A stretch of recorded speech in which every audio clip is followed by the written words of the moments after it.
दोस्तों नमस्कार, मैं राजीव सचदेवा।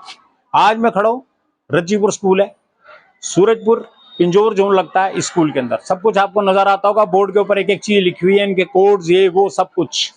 साहब, जब हमने स्कूल के ऊपर आरटीआई लगाई और पूछा इन लोगों से कि आपके यहाँ टॉयलेट कितने हैं, स्कूल कैसा है कैसा नहीं है, कोई जवाब नहीं दिया। बिल्कुल पिंजौर स्कूल की तरह हालात। आज जब मैं अंदर रिकॉर्ड करने गया तो मुझे मना कर दिया गया। ठीक है, प्रिंसिपल साहब के दायरे रहे होंगे, नहीं अलाउ कर सकते, वो भी बिल्कुल अपने दायरे में रह के बात करेंगे। बड़ी तमीज से बात की गई, बहुत अच्छी बात है, स्पष्ट रूप से उनके द्वारा मना किया गया। मैं पूछता हूं सरकार से, आज सरकारी स्कूलों के अंदर हमारे को नहीं जाने दिया जाता, उसका कारण क्या है कि कहीं ना कहीं सरकार नंगी होती है।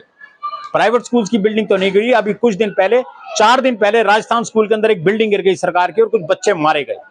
क्या स्कूलों की हालत आज तक जाके किसने कब चेक किया, और क्यों चेक नहीं करते ये लोग?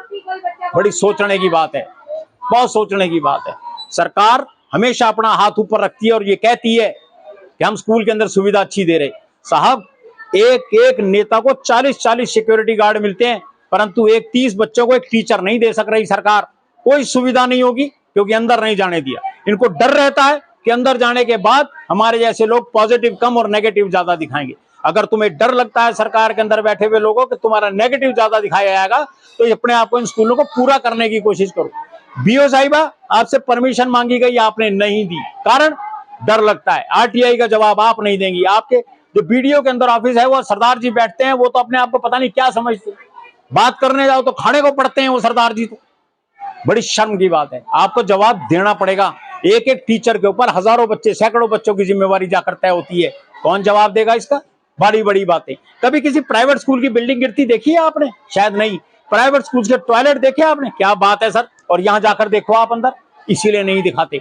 पिंजौर स्कूल के अंदर जो टॉयलेट है उसकी बदबू इतनी है कि 20 से 25 मीटर की दूरी पे शायद कालका पिंजौर का ऑफिस है परिषद का, और गली में से निकलना भारी है। ये कम से कम कुछ तो साफ है ये गली। और ये शायद गली यूं है कि एक तरफ रेजिडेंशियल कॉम्प्लेक्स है, लोग रहते, और एक तरफ आंगनवाड़ी है। आंगनवाड़ी की हालत इतनी गंदी है कि आप सोच नहीं सकते कैसे छोटे छोटे बच्चे वहां मेंटेन करते होंगे अपने आप को। शौचालय नाम की चीज नहीं है वहां पर, और कुछ कह दो तो ये खाने को पड़ते हैं हमारे को। साहब, हालात इतने गंदे हैं आप सोच नहीं सकते।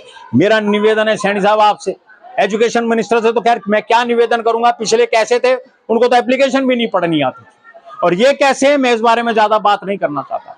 मुझे मेरे स्कूल से मतलब है। हमारे कालका पिंजौर के अंदर सरकारी स्कूलों की हालात बद से बदतर हैं। कारण क्या है पूछा जाए, पीएन आपके पास नहीं मिलेगा, स्वीपर आपके पास नहीं मिलेगा, चपड़ासी आपके पास नहीं मिलेगा, काम करने वाला कोई व्यक्ति आपके पास नहीं मिलेगा। क्या होगा? कैसे पढ़ाएंगे आप स्कूलों के अंदर? ये बात मेरा फिर निवेदन है, सरकारी स्कूल के अंदर सुविधाएं दी जाएं। प्रत्येक गरीब आदमी का ही बच्चा पढ़ता है स्कूल के अंदर, अमीर आदमी का बच्चा नहीं आता पढ़ने इसके अंदर, और सुविधाओं के नाम पे आप जीरो।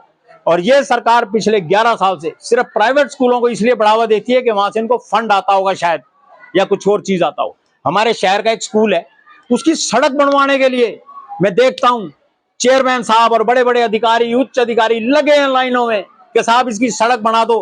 क्या कभी वो अधिकारी या वो लोग कभी इधर आके देखा इन सरकारी स्कूलों में हालात क्या है? क्यों? वहां जाते होंगे तो सेवा होती होगी ना, यहाँ तो क्या सेवा होगी? प्रिंसिपल क्या सेवा करेगा तुम्हारी?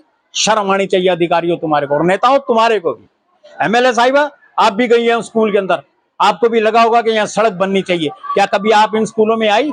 पिंजौर स्कूल के अंदर गई? मैंने पिंजौर स्कूल के बारे में आपको बताया कि टॉयलेट हालात बद से बदतर हैं। एमसी वार्ड नंबर 11 से पूछो तो कोई समय नहीं है उनके पास कि हमारे को बताया जाए। साहब, अनऑथराइज कंस्ट्रक्शन टूटनी है वो नहीं टूटती, अवैध निर्माण जिसको हिंदी में अब मैंने कहा वो नहीं होता। और जिस एरिया में ये मैं खड़ा हूं, यहाँ तो एक ही बात बोली जाती है कि अनअप्रूव्ड एरिया।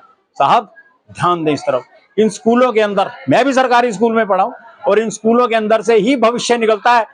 प्राइवेट स्कूलों में कुछ नहीं, प्राइवेट स्कूलों में नौकर निकला करते हैं और सरकारी स्कूलों में मालिक निकला करते हैं।